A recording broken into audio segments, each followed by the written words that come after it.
Sí está bien el audio, hermanos, no se lo prendí. ¿No? ¿No se oye? ¿Ahora sí ya?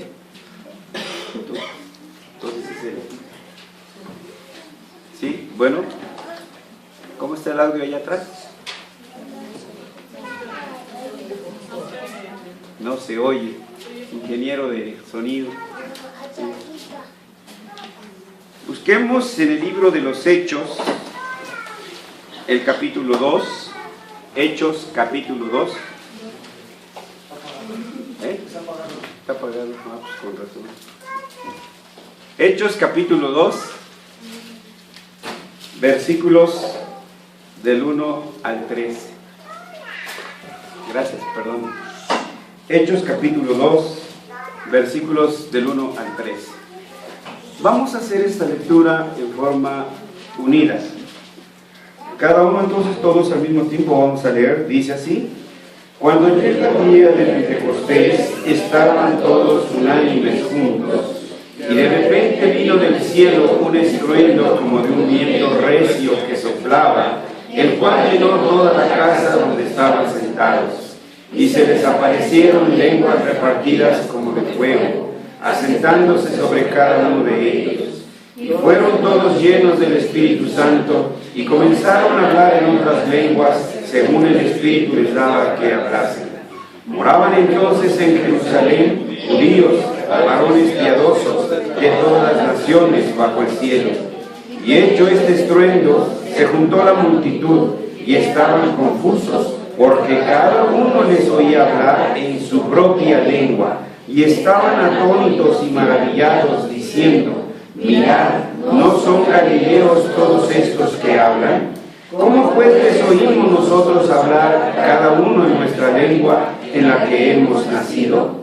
Partos, medos, elamitas, y los que habitamos en Mesopotamia, en Judea, en Capadocia, en el Ponto y en Asia, en Frigia y Panfilia, en Egipto y en las regiones de África, más allá de Cirene, y romanos aquí residentes, tanto judíos como prosélitos, cretenses y árabes, les oímos hablar en nuestras lenguas las maravillas de Dios.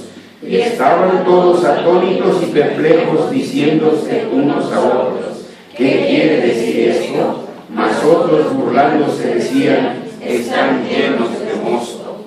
Amén. Vamos a orar.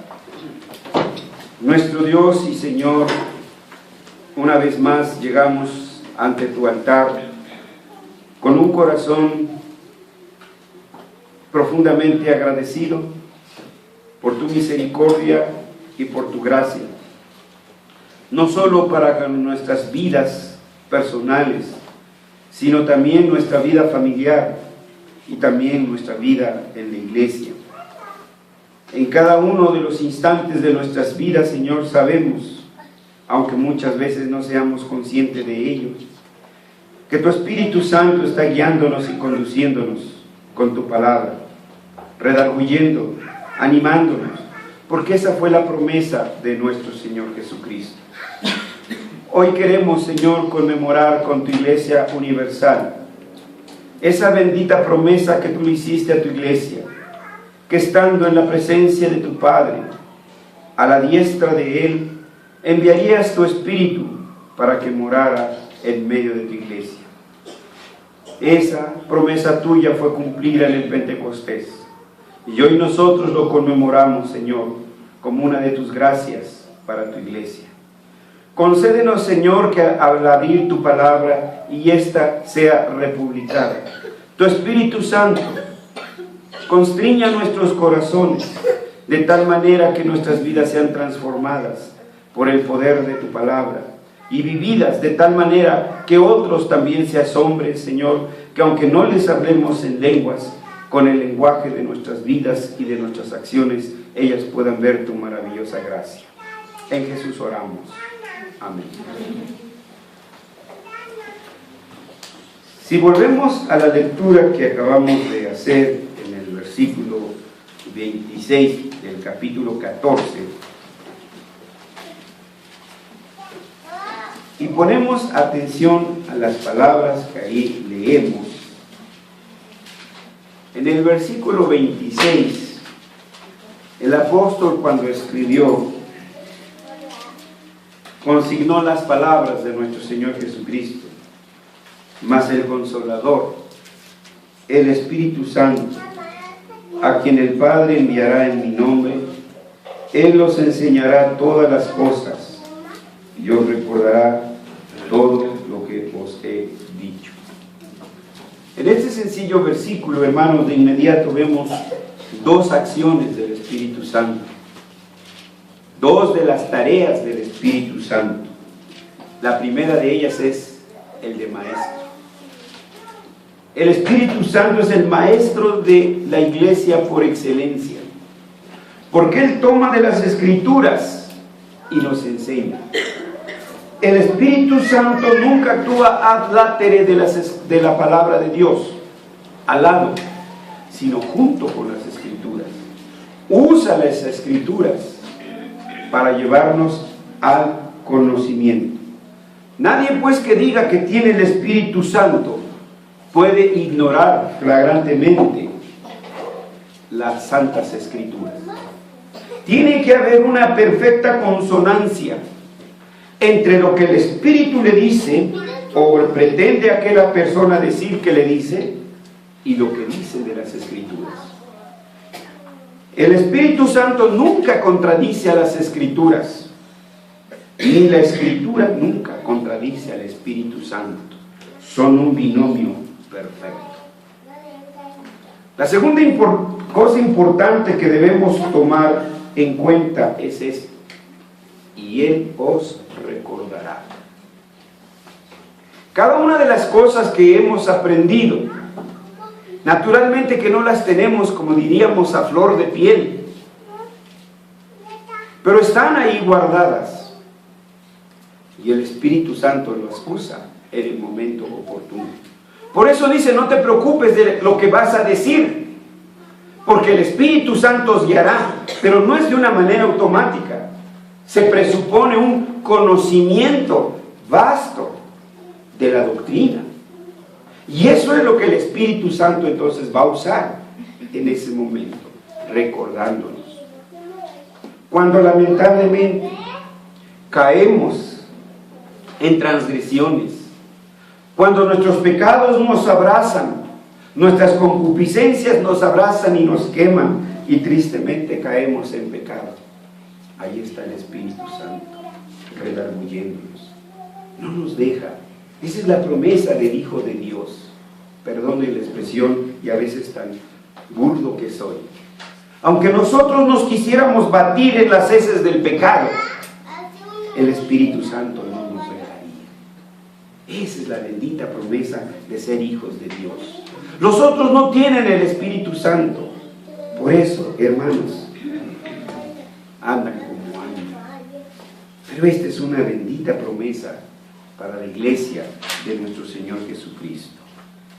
Hoy, la Iglesia Universal en Europa, en Asia, donde hay cristianos, la iglesia está celebrando Pentecostés. Pero la fecha como tal, Pentecostés, no es una fiesta cristiana, sino judía. Se encuentra providencialmente relacionada con la llegada del Espíritu Santo. Y por esta razón, los cristianos celebran esta fiesta. No en los términos judíos, sino en cuanto al cumplimiento de la promesa de nuestro Señor Jesucristo, de que Él enviaría el Espíritu Santo. Sin embargo, la ocasión es oportuna para poner en relieve algunos acontecimientos que giran alrededor de esta fiesta. En esta ocasión, quiero presentar a ustedes el significado esencial del Pentecostés. Y quiero de tres maneras presentárselo. En primer lugar, en su relación con el sentido escritural que le da el Antiguo Testamento. En segundo término, el testimonio que hay del llamado periodo intertestamentario, es decir, desde Malaquías hasta que aparece nuevamente el Nuevo Testamento con los Evangelios. Y finalmente, traer aquí a la presencia de ustedes el Pentecostés según el Nuevo Testamento y según nosotros lo debemos celebrar, porque nosotros no somos judaizantes, ni estamos llamados a imitar a los judíos y hacer lo que los judíos hacen. Como he dicho en otras ocasiones, si los dos nos dirigimos por la palabra de Dios, lógico es que entonces habrá algunos puntos de coincidencia, pero no estamos obligados los pastores a usar kippah, a usar talí, a usar levita como los judíos. Estamos llamados a ceñirnos a las Escrituras. Por eso primero tenemos que ponernos en contexto el Antiguo Testamento. ¿Cómo es que el judío del Antiguo Testamento veía entonces no el Pentecostés, sino el Shavuot? En realidad, a esta fiesta se le designó como Pentecostés porque estrictamente hablando, este es un término griego, no hebreo. Más adelante se explicará de dónde se originó este término y por qué se empezó a usar Pentecostés. Dentro de las celebraciones nacionales de la nación hebrea, existían 3 fiestas importantes a las cuales ningún judío podía faltar. Una era la Pascua, 2, la de las primicias, y 3, la de los tabernáculos. La Pascua conmemoraba la salida del pueblo de Israel de su cautiverio de Egipto. La de las primicias era un día de acción de gracias por las cosechas obtenidas. Y la fiesta de los tabernáculos, o Sukkot, tenía como propósito conmemorar el tiempo que Israel habitó en tiendas de campaña durante su travesía por 40 años en el desierto. La celebración que hoy nos ocupa es la segunda, la de las primicias. En el Antiguo Testamento a esta fiesta se le designa como la fiesta de las semanas. Deuteronomio 16:9, si alguno lo lee, puede hacernos el favor de leerlo en voz alta si lo encuentra. Deuteronomio 16:9. 7 semanas contarás desde que comience a meterse la hoz en las mieses, comenzarás a contar las 7 semanas. Muy bien, entonces tenemos, ese es un nombre que encontramos ahí. También recibía el nombre de la fiesta de los primeros frutos de las primicias, Números 28-26.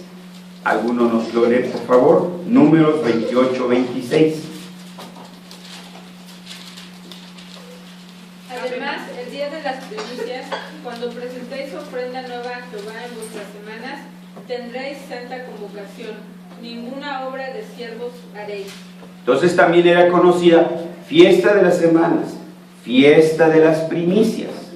Había otro nombre, la fiesta de la siega, Éxodo 23:16.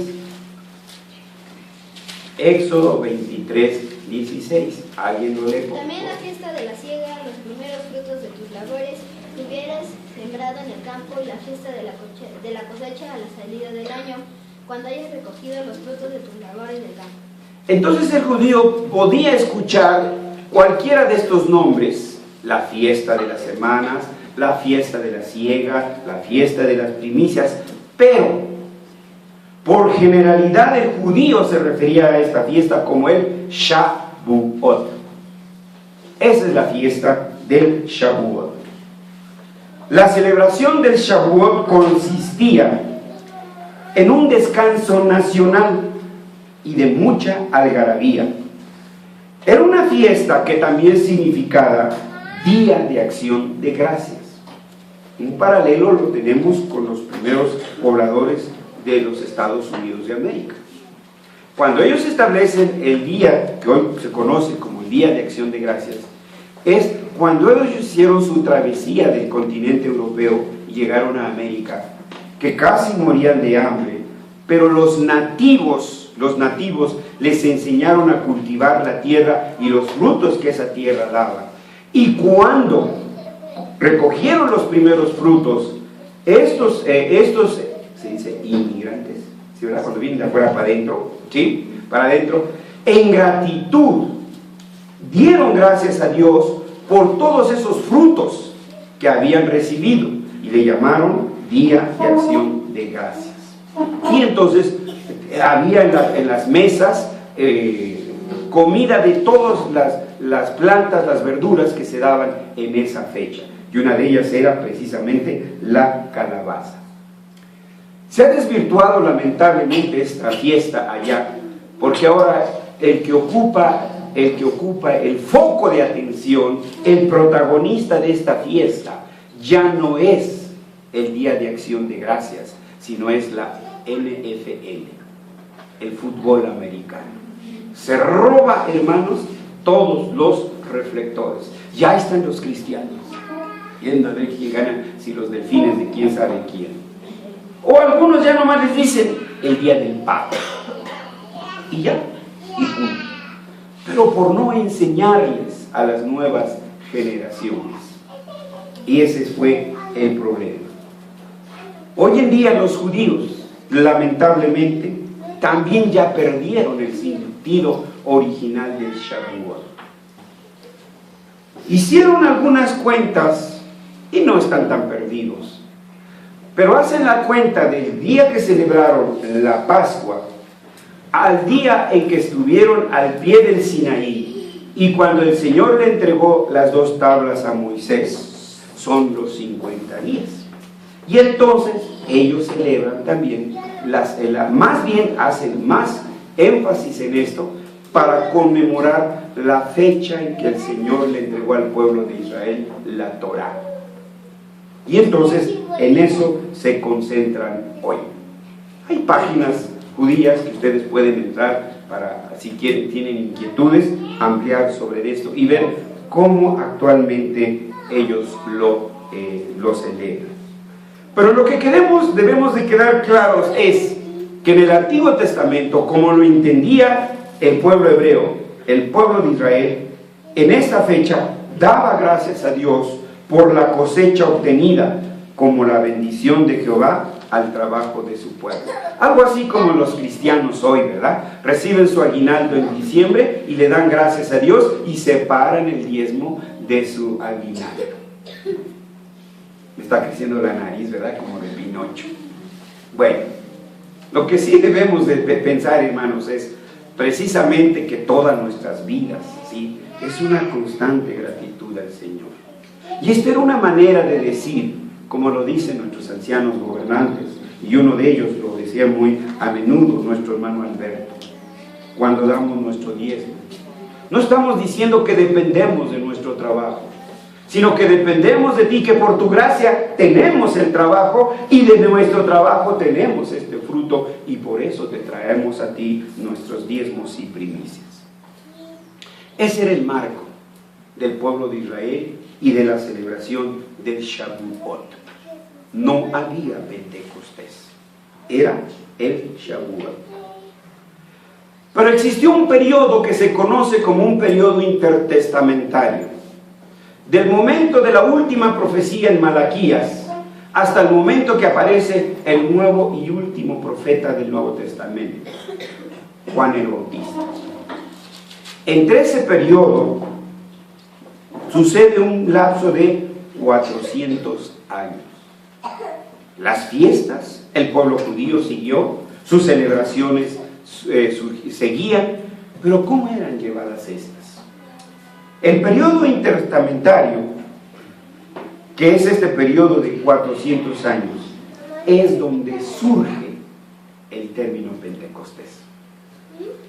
El uso del término Pentecostés empieza a emplearse a partir del siglo IV antes de Cristo. Primeramente, escuchen, se usó para designar el tributo que se debería de pagar al Estado que lo subyugaba por los bienes poseídos. Entonces, era un tributo para Roma. Entonces, y ese se fue llamado entonces Pentecostés. En Atenas existía un tributo que se le tenía que pagar al Estado por el concepto de mercancías importadas y exportadas. No sé si es lo que se llama aranceles. Sí, eso es lo que se llama. Ustedes saben biología, yo no. Este tributo recibía el nombre de Pentecostos. Entonces vean de dónde viene, no es de las Escrituras. La transliteración entonces Pentecostos, y su significado de esta palabra en el contexto helénico era derecho de aduana. Entonces ya tenemos dos significados para este término. Un impuesto que se debía de pagar al Estado que lo subyugaba a Israel, pero en Grecia, Pentecostés significaba derecho de aduana. Con el tiempo, este término se empezó a usar para designar los 50 días que transcurrían desde la Pascua hasta la celebración de la fiesta de las semanas. Acuérdense que Israel estaba subyugado por Roma, pero Roma había sido conquistado culturalmente por Grecia. Entonces, todo ese sincretismo había entrado también dentro de la iglesia, mejor dicho, dentro del pueblo del Antiguo Testamento. Y entonces, pues si hoy decimos hot dog, ok, hamburger y esas cosas, pues a ellos también se les empezaron a pegar estas palabras y empezaron a ser parte de su vocabulario cotidiano. Sucedió, como mencionábamos hace un momento, con el Thanksgiving de los Estados Unidos de América. Esta fue una celebración de los peregrinos europeos de la fe reformada, que con el propósito de dar gracias a Dios por las cosechas, y en estas fiestas estaba incluido el pavo. Entonces, hoy en día los americanos, repito, han sustituido la palabra Thanksgiving Day, Día de Acción de Gracias, por el Turkey Day, Día del Pavo. Y por supuesto que se ha perdido el verdadero sentido del Día de Acción de Gracias. Esto es lo mismo que sucedió al desplazar el nombre dado por Dios en el Antiguo Testamento, la fiesta de las primicias, el Shavuot por el de los 50 días, Yom HaMishim, Yom días, HaMishim, 50, y finalmente solo quedó 50. En los libros canónicos del Antiguo Testamento sí se mencionan los 50 días, pero no como sustantivo, sino como el periodo que debía transcurrir para celebrarse el Shavuot. En cambio, en los libros apócrifos, ahí sí se encuentra el término Pentecostés como nombre sustantivo para designar la fiesta judía. Déjenme les doy unos ejemplos. Lean en su Biblia Tobías 2:1.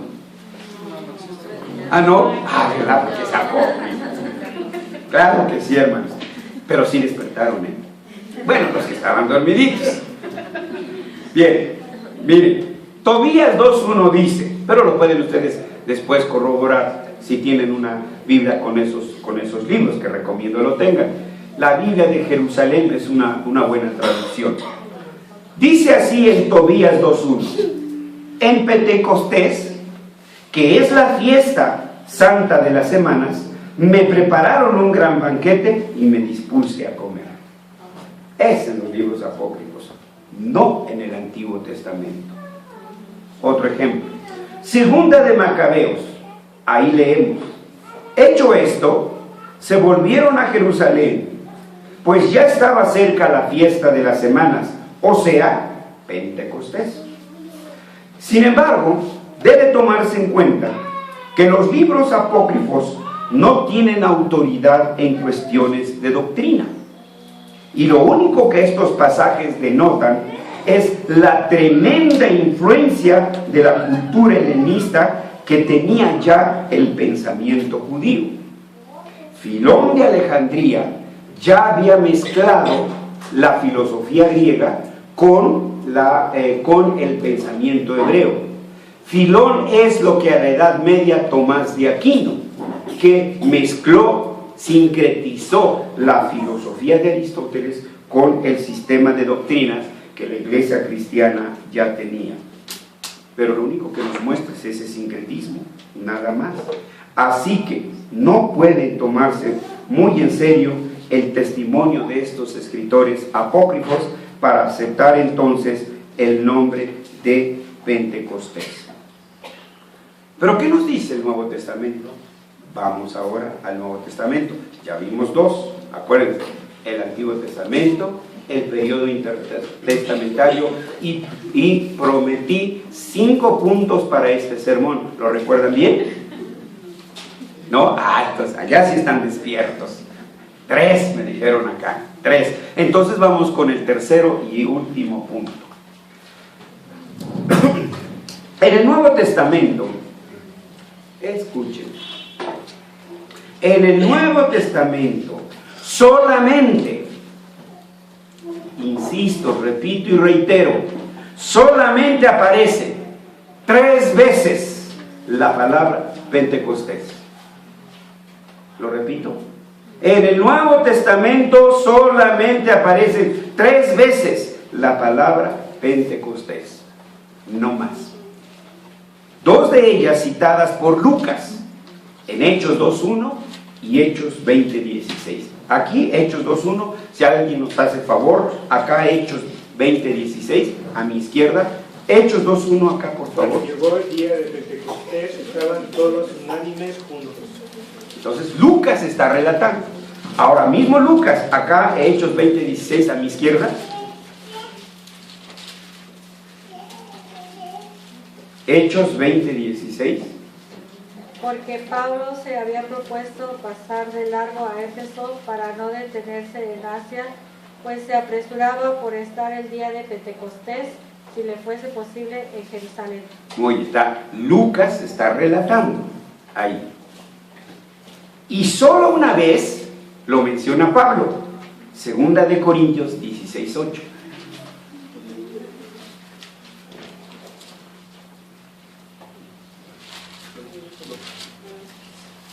Segunda de Corintios 16.8. ¿No hay? Entonces se equivoca. Luego se las oye, hermano. ¿Es primera? Perdón, gracias. Ya. Estaré en Éfeso hasta Pentecostés. Así es, 1 de Corintios, corrigiendo. Y estaré en Éfeso hasta Pentecostés. Ahora, notes entonces, como ya te ha dicho, en el Antiguo Testamento solamente una vez se menciona, pero en hebreo, no en griego. Se menciona el Yom HaMishim, los 50 días. Es en hebreo, Yom HaMishim.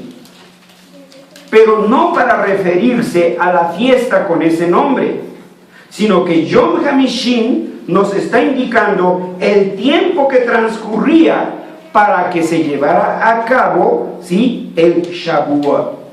Entonces, Yom HaMishim nos dice que son 50 días que van a transcurrir para que se celebre el Shavuot. La fiesta era Shavuot. ¿No me creen? Levítico 23:15. Debieron de haberse llamando bereanos, hermanos, y no Ipi el Mesías. Levítico 23:15. Y contestaréis desde el día que sigue al día de reposo, desde el día en que ofrecisteis la gavilla de la ofrenda mecida, 7 semanas cumplidas serán. Eso que dice ahí 7 semanas, en hebreo leemos Yom HaMishim. Pero nos seguiríamos perdiendo en eso, ¿no? ¿Por qué no ir mejor al verdadero asunto? Hacia el que apunta el Pentecostés, el que está señalando en el Nuevo Testamento. Y este señala la venida del Espíritu Santo. Ahora, déjenme aclarar. No es que el Espíritu Santo estuviera allí a la izquierda del Padre, porque el Hijo estaba a la derecha, y de allá estaba contemplando. No, el Espíritu Santo siempre ha estado. Dice, desde el principio de Génesis, dice, y el Espíritu del Señor se movía entre las aguas. siempre ha conducido al pueblo. La señal visible de la acción del Espíritu Santo se hace aquí en el Pentecostés, pero no es que por primera vez aparezca el Espíritu Santo. Eso debe quedar entonces claro. Pero lo que quiero poner de relieve, escuchen hermanos, que la venida del Espíritu Santo en el Nuevo Testamento está señalado 43 veces en la Escritura. Esto es lo importante, que Dios no ha dejado solo a su pueblo, ni en el Antiguo Testamento ni en el Nuevo, sino que le ha dejado su Espíritu Santo. 36 veces en el Antiguo Testamento hay referencias a la venida del Espíritu Santo y 7 en el Nuevo Testamento. Entonces, la importancia radica aquí, no en la fiesta judía, sino en el advenimiento del Espíritu Santo de una manera visible y permanente dentro de su iglesia. Esto es lo que realmente celebramos los cristianos en este día. Por consiguiente, los reformados afirmamos que la llamada fiesta de Pentecostés, que se menciona en Hechos 2 del 1 al 13, no señala hacia la fiesta judía de las cosechas, ni es un indicio para que los cristianos celebremos la fiesta de las primicias. Este pasaje tampoco señala hacia la doctrina de hablar en lenguas. Pues no se olvide que las lenguas son una maldición de Dios. Acuérdense. Dios le había dicho al pueblo que se juntara, que permaneciera, pero desobediente. Dijeron le había dicho que se dispersara, que poblara la tierra. Pero no, ellos desobedientes, tuvieron temor, dijeron, no, hagámonos una torre que llegue hasta allá para que podamos estar unidos. Dios quiere a su pueblo unido, pero Él ha dado los términos para esa unidad, y la unidad es a través de su Espíritu Santo, a través de la comunión con Jesucristo, a través de la comunión con su iglesia. Eso es entonces lo que señala. Entonces no se señala aquí a la doctrina a la llamada doctrina del don de lenguas. En alguna ocasión hablaremos qué es lo que realmente sucede ahí.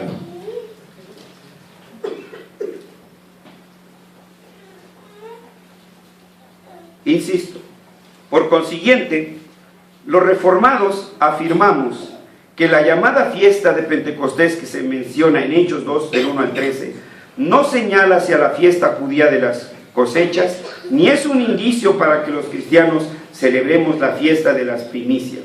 Este pasaje tampoco señala hacia la doctrina de hablar en lenguas. Tampoco se puede decir que marque el nacimiento de la iglesia, porque la iglesia siempre ha existido desde el mismo Edén, cuando Dios prometió un redentor y Adán y Eva en fe aceptaron el don de Dios en el Cristo que había de venir. ¿Se acuerdan cuál era el primer nombre de Eva? Varona. Después de la caída y después de la promesa de Génesis 3:15, ¿cómo le llama Adán a su varona? Eva, Java, vida. ¿Por qué? Porque entendía la promesa que en esa simiente de mujer vendría nuevamente la vida. Era un acto de fe. Por eso hemos insistido, hemos dicho, los nombres de nuestros hijos son una confesión de fe, de en quién cree usted. Así de sencillo. O en el artista que jamás pudo tener la mujer en sus brazos y darle un beso, a Brad Pitt, por ejemplo, y entonces le pone a su hijo Brad, o viceversa. No, los nombres eran una confesión de fe, hermanos, de lo que el pueblo del Señor hacía. Y por eso entonces Adán le pone Eva, ¿sí? No porque Eva fuera la vida, sino porque esperaba esa vida prometida en ese Mesías ya entonces. ¿Qué relevancia tiene entonces para los cristianos? Primero, el cumplimiento de la promesa del Hijo. según leímos en Juan 14, versículos 16 y 17. ¿Los recuerdan? En Juan 14 leemos así: y yo rogaré al Padre, y os dará otro consolador para que esté con vosotros. ¿Cómo dice? Siempre. Para siempre. Consolador. ¿Qué significa consolador? Entonces, ¿por qué está triste? ¿Por qué su tristeza tiene que apagar el fuego del Espíritu Santo? Si el Espíritu Santo hace morada en el pueblo del Señor, ¿o ignoráis que sois vuestros? Que el Espíritu de Dios habita en nosotros. Esta es entonces la promesa que está dada aquí. Yo rogaré al Padre y os dará otro consolador para que esté con vosotros para siempre. El Espíritu de verdad, el cual el mundo no puede recibir porque no le ve ni le conoce. Pero no, está el Feng Shui, está quién sabe cuántas chinches y chácharas. Yo me pregunto, gente intelectual, gente sobresaliente, creyendo en esas papanatas. De veras, no me cabe. ¿Cómo es posible, no? Que crean, por lo menos yo cuando me dije ateo, para mí no me entraba nada de eso, ¿verdad? Pero vean entonces dice, bien clarito, el Espíritu de verdad, el cual el mundo no puede recibir porque no le ve ni le conoce, pero vosotros le conocéis porque mora en vosotros y estará con vosotros para siempre. Eso es lo que celebramos, hermanos. Por eso un cristiano nunca se puede perder, porque aunque nosotros nos desviemos, el Espíritu Santo nos va a estar ahí redarguyendo. En otra parte de este mismo capítulo explica más claramente sobre este consolador. El versículo 26 leemos así: mas el consolador, el Espíritu Santo, a quien el Padre enviará en mi nombre, Él os enseñará todas las cosas y os recordará todo lo que yo os he dicho. Ahí está, hermano. Por eso la iglesia de Jesucristo no ha perecido, a pesar de su pecado, a pesar de su desobediencia. No me diga que no. Muchas de las cosas que usted está sufriendo hoy en día todavía, después de 10, después de 20, después de 15, 30, 40 años, todavía son el resultado de nuestro pecado. Ahí los tenemos. Pero el Espíritu Santo no nos abandonó. Porque no lo dejó allí, no la dejó allí, la tiene y lo tiene aquí. ¿No es esta una gracia, hermanos? ¿No es entonces es para que derramemos nuestro corazón y nuestra vida en el altar de Dios? Esto es lo que celebramos, su gracia, que no dejó que nos perdiéramos, que Él nos trajo aquí. ¿O no, hermano Pedro? ¿O no cada uno de nosotros en su desobediencia? Pero Dios en su misericordia nos trajo. Esto es lo que celebramos. En segundo lugar, hermanos, el advenimiento del Espíritu Santo fue visible para que no quedara lugar a dudas, para confirmar y alentar a los discípulos. Pero en otra parte, nuestro Señor Jesucristo le advirtió acerca de la obra misteriosa y silenciosa del Espíritu Santo. A Nicodemo le dijo: como el viento, no lo vemos, pero oímos su sentir. Así el Espíritu Santo sigue operando quieta y silenciosamente. Operó en nuestros hijos, en nuestro esposo pagano, en la esposa pagana, en el hijo descarriado, en la hija descarriada. El Espíritu Santo estuvo operando. Yo les he dicho, mis padres me pusieron una trampa. Si ellos todos los días oraban por mí, hasta un día que llegaba yo por ahí, de esas horas que acostumbran los hijos paganos llegar. Yo escuché a mi padre en la madrugada, de rodillas, orando por este miserable pecador. Señor, si no es tuyo, llévatelo o transfórmalo. Me impactó así, güey. Sí, llévatelo o transfórmalo.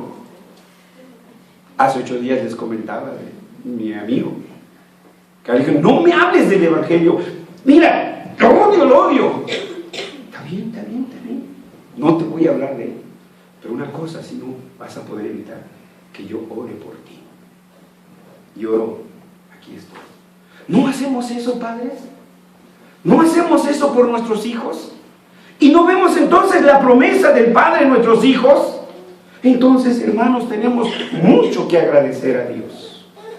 Debemos de estar aquí con lágrimas, porque ha sido nuestra duda. Nosotros somos lo que hemos dudado de Él, pero Él siempre ha tenido a nuestros hijos en su mano. Allí está Willy, hermano, en su mano, y no lo soltará. Y allí están los demás hijos, los descarriados, y no lo soltará. Es nuestra promesa. Yo la creo como padre. ¿Usted la cree? Amén, hermanos. Porque el Espíritu opera quieta y silenciosamente. Tercero, la morada permanente del Espíritu Santo en medio de su iglesia. Y en cada elegido que ha sido redimido, ahí está, cada uno de ustedes y de su servidor. Hacia este hecho apunta una de las estrofas de uno de nuestros himnos. Me hirió el pecado, ¿lo recuerdan? Aunque Él se fue, conmigo está el gran Consolador. Por Él entrada tengo ya al reino del Señor. A mí no me convenció ningún argumento, ningún folletito, ni las 4 leyes, las cortas o las juntas. No, a mí me tocó el Espíritu Santo. Una noche, y le hablé a mi amigo, quiero que me expliques esto. Te espero mañana a tales horas. Y ese día el Espíritu Santo hizo que doblara mi rodilla, doblé mi cerviz y entregué mi corazón al Señor. Y Él ha sido fiel conmigo. Y aquí estamos, porque esa es la promesa del Señor. Así que, hermanos, para concluir, celebremos como iglesia, sí, celebremos y sigamos celebrando, pero hagámoslo en el sentido principal, es decir, que nosotros celebramos el advenimiento del Espíritu Santo en este día con un día de acción de gracias. Que recordemos que el Espíritu Santo es un don de Dios para su iglesia. Y además, ¿qué mandamiento tenemos? Enseñarle a nuestros hijos. Ya me lo sé, si eso el pastor me lo tiene 10 años lo diciendo. Usted, pero su niño. Piense también en su niño. Piense que él también tiene que ser instruido. El parvulito, el primario, los intermedios y cada uno de ellos. Y por eso dice, estas cosas que yo te mando hoy, las has de repetir estando en tu casa, por las calles, por todas partes. ¿Y qué encontramos en las casas? Pósters de Iron Man y quién sabe, no sé, ni pronunciarlos lo sé. Ay, por allá sí se lo saben. ¿Cuál? Ah, como lo dijo él. Sí. Entonces, vean ustedes, hermanos. Entonces, deuda tenemos por nuestros hijos, hermanos, por ellos. Por eso, hermanos, nuestra gratitud y nuestro corazón deben de derramarse en el altar del Señor, porque el Espíritu Santo ha concedido dones a la iglesia, dotándola de hombres y mujeres equipadas para el servicio de la misma. ¿No es un don para el Mesías? ¿No es un don para el Mesías? Cada uno de nosotros es un don, hermanos, del Señor para nosotros. ¿Y quién lo ha hecho eso? El Espíritu Santo. Él pertrecha su iglesia. Y doy gracias a Dios por cada uno de ustedes, porque en sus momentos yo he visto su participación y la bendición para el IP, el Mesías. Me siento bendecido y doy gracias a Dios de no haber aceptado ninguno de todos los demás llamados. Doy gracias a Dios por haberme traído aquí al Mesías. La iglesia, te amo. Y que hasta que el Señor me quite de ella, por el voto de su iglesia, me iré a donde Él me mande. Porque nos ha dado el Espíritu que nos consuela, dirige e instruye su iglesia. Oremos. Dios y Padre nuestro, bendito seas, porque no nos has dejado solos. No conocimos a nuestro Maestro, no escuchamos su voz, no escuchamos sus enseñanzas, Señor,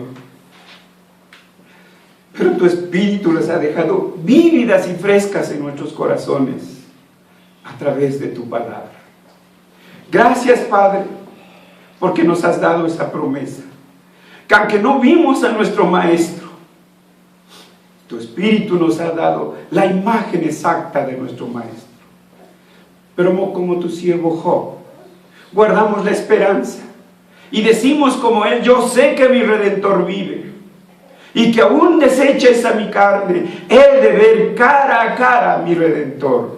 Ese es nuestro consuelo, ese es el consuelo que nos da el Espíritu Santo. Gracias, Señor, por tu iglesia, gracias por tu Espíritu Santo que mora en tu iglesia. No nos abandones, Señor, te lo suplicamos en el nombre de Jesús. Amén.